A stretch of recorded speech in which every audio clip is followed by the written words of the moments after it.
people on the planet, presidents, billionaires, princes, and CEOs, all shared one thing in common. Not ambition, not wealth, not power. A connection, a quiet, hidden connection to one man.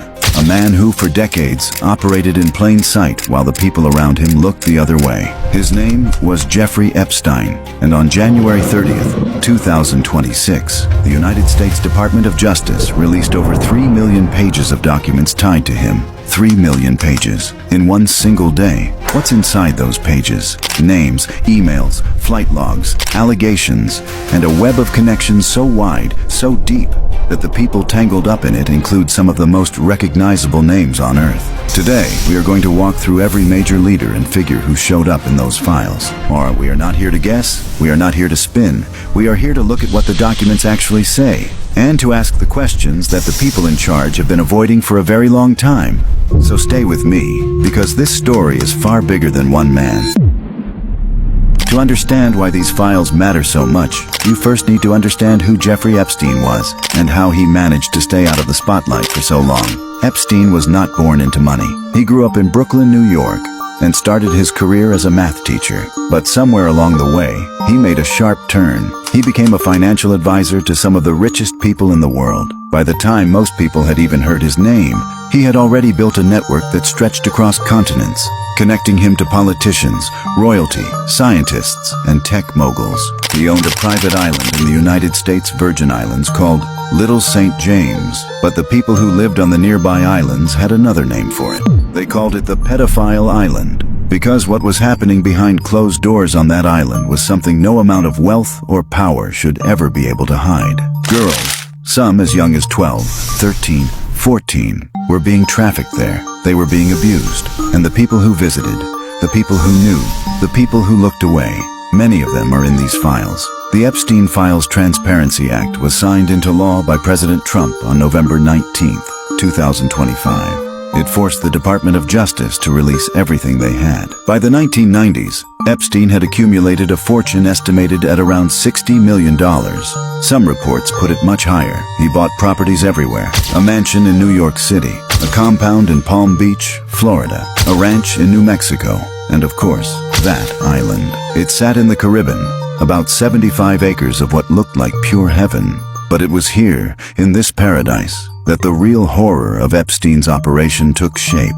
Girls were recruited under false pretenses. They were told they were going to give massages. They were told they would earn $200, $300. Some of them were teenagers from broken homes. Some of them were runaways.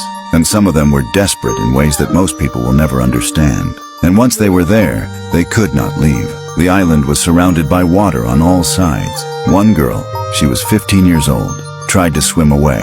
She was caught. Her passport was taken. The system Epstein built was not random.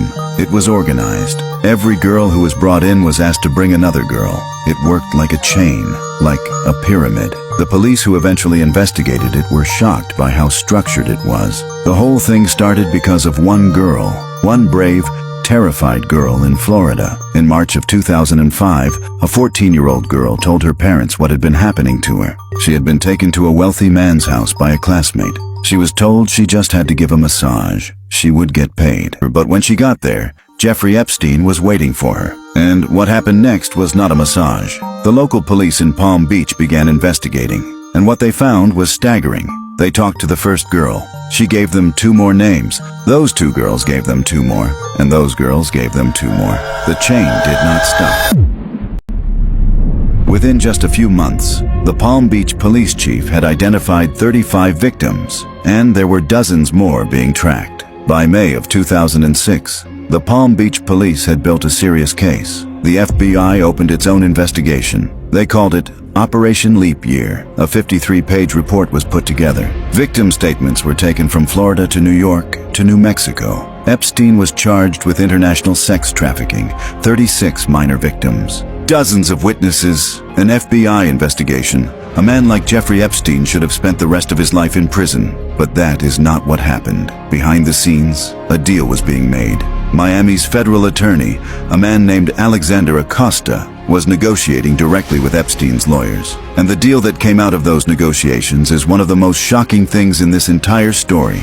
Epstein would plead guilty. but not to sex trafficking, not to the charges the FBI had built their case around. He would plead guilty to just 2 small charges: solicitation of prostitution and procuring a minor for prostitution. In return, he and his associates were given immunity, full immunity. No other charges could ever be filed against them. And here's the part that makes your stomach turn. The deal was sealed. That means no one could look at it, not the public, not the media. And this is the part that breaks your heart. Not even the victims. The girls who had been abused were never told what was happening in that courtroom. American law says that victims must be informed about plea deals. It is not optional. It is the law, but no one told them. On June 30th, Epstein appeared in court. He said he was guilty. He was sentenced to 18 months in jail. 18 months. For what the FBI had documented as a massive, organized trafficking operation. And even that sentence, even those 18 months, was a joke. Epstein was kept in a private wing of the Palm Beach County Jail. He was allowed to leave and go to his luxury office for 12 hours a week, 6 days a week. He was only required to sleep in the jail at night. And 5 months before his sentence was even over, he was released. Now here is where the story takes a sharp turn. The man who made that deal, the man who gave Jeffrey Epstein his freedom, Alexander Acosta, years later, in Donald Trump's first government, Acosta became the Secretary of Labor. The man who negotiated the deal that let a sex trafficker walk free became a cabinet member of the United States. That is not a conspiracy theory. That is a fact. And it is one of the reasons why so many people, on both sides of the political aisle, have been demanding answers from the very top.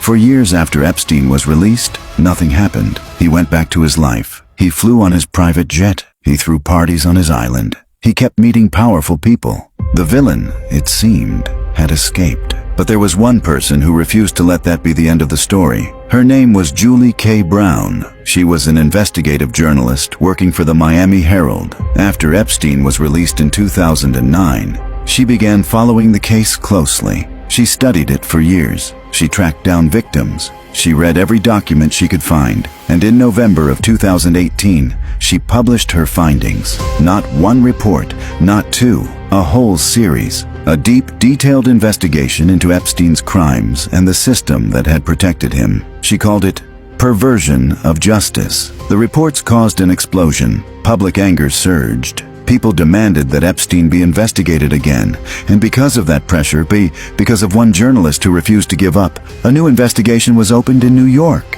Julie had identified more than 80 potential victims in her work. The evidence was clear, and in July of 2019, Jeffrey Epstein was arrested again. This time, the charges were serious. Direct sex trafficking. He was facing 45 years in prison. On August 10th, 2019, Jeffrey Epstein was found dead in his jail cell in New York. The official story was suicide. The Department of Justice released video footage to prove that no one had entered his cell before he was found. But that footage raised more questions than it answered. Security cameras had malfunctioned. Guards had been removed from their posts. The circumstances were, to put it mildly, suspicious. The phrase became a movement. It crossed political lines. People who had never agreed on anything suddenly agreed on one thing. Something did not add up.